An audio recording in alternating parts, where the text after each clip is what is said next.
काय कारण होतं मगाशी लक्ष्मण हाके आणि तुमच्यामध्ये शाब्दिक खडाजंगी झाली? काय नेमकं झालं होतं आणि कशावर हा वाद झाला? झालं असं की सर्वात प्रथम मी हे क्लिअर करू इच्छिते की आमचा इथे कार्यक्रम होता आणि कार्यक्रम संपल्यानंतर आम्ही इथे खाली उभे होतो. त्याच्यानंतर लक्ष्मण हाके या व्यक्तीला मी प्रत्यक्षदर्शी कधीही पाहिलं नव्हतं, पहिल्यांदाच पाहिलं. एक माणुसकी या नात्याने आणि आतापर्यंत जे काही त्यांच्या खडाजंगी झाल्या असतील किंवा मराठा समाजाच्या विरोधामध्ये त्यांच्या ज्या काही भूमिका असतील, तर बाबा एक माणुसकी म्हणून किंवा आणि त्यांची प्रेस इथे चालू होती ॲक्च्युली. आणि प्रेस संपल्यानंतर मला असं वाटलं की दोन शब्द त्यांच्याशी बोलावेत. ह्या अनुषंगाने मी त्यांच्याशी बोलले की दादा मला दोन शब्द तुमच्याशी बोलायचे, 2 मिनिटं बोलायचे. तर ते म्हणे हा ठीक आहे बोला. म्हणलं आता आरक्षण धनगरांना पण पाहिजे, मराठ्यांना पाहिजे. आरक्षण ही संविधानिक लढाई आहे, ही आपल्याला लढावी लागणार आहे. परंतु मला त्यांना हे विचारायचं होतं की आपण ही जी काही समाजाबद्दलचा तुमचा जो राग आहे तो मी इतक्या तीव्रतेने हा समोर आणताय की जेणेकरून ह्याच्यामध्ये दोन समाजामध्ये तेढ निर्माण होत आहे. तुम्ही एखाद्या समाजाचं नेतृत्व करत असताना तुम्ही अशा पद्धतीने जी काही चिखलफेक करता, तर ही कृपया करू नका. शेवटी लढाई आहे, ज्याला त्याला न्याय आज ना उद्या तर मिळणारच आहे. आपणही आंदोलनं करा ना, आपणही उपोषणं करा आणि त्या पद्धतीने तुम्ही आरक्षण घ्या ना, हे मला त्यांच्याशी बोलायचं होतं. तर हे सगळं ऐकून न घेता ते माझ्या अंगावरती धावून आले आणि म्हणे तुम्ही मला अडवताय का? म्हणलं तुम्हाला अडवायचा माझा काही संबंधच नाही. जस्ट मी तुमच्याशी चर्चा करते आणि एवढ्या मोठ्या मोठ्या आवाजात आपण पहिल्यांदा एखाद्या व्यक्तीला आपण भेटतो, अशा पद्धतीने त्या माणसाचं ॲटिट्यूड आहे काय? तो ओबीसी समाजाचं नेतृत्व करणार आहे? तुम्ही मला सांगा बरं.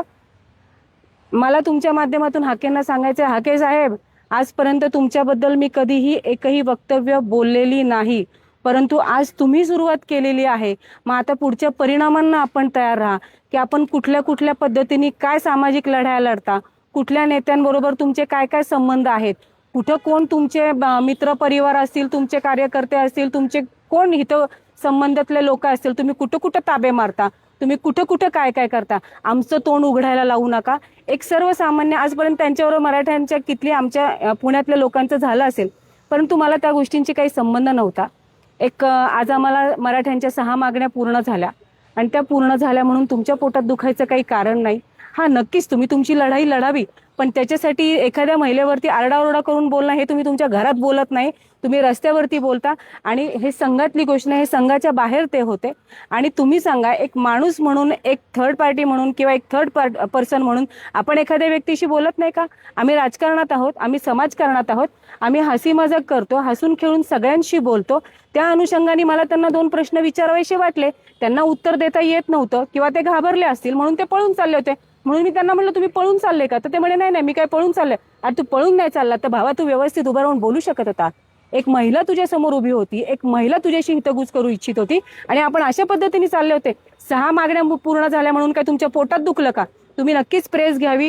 ही लढाई विचारांची आहे, ती विचारांनी लढावी. आणि ह्या समाजाच्या त्यांच्या सगळ्या कार्यकर्त्यांनी हे गोष्ट लक्षात घ्यावी की आंदोलनासाठी, फुटेजसाठी, स्वतःच्या स्वार्थासाठी काही लोक या गोष्टी करतात, परंतु आपण याच्यामध्ये किती इन्व्हॉल्व्ह व्हायचं हे प्रत्येक युवकांनी समजावं. कारण आपलं करिअर पुढं असतं, ह्याच्या माध्यमातून आपलं करिअरचं नुकसान होऊ नये हेच मला वाटतं. धन्यवाद.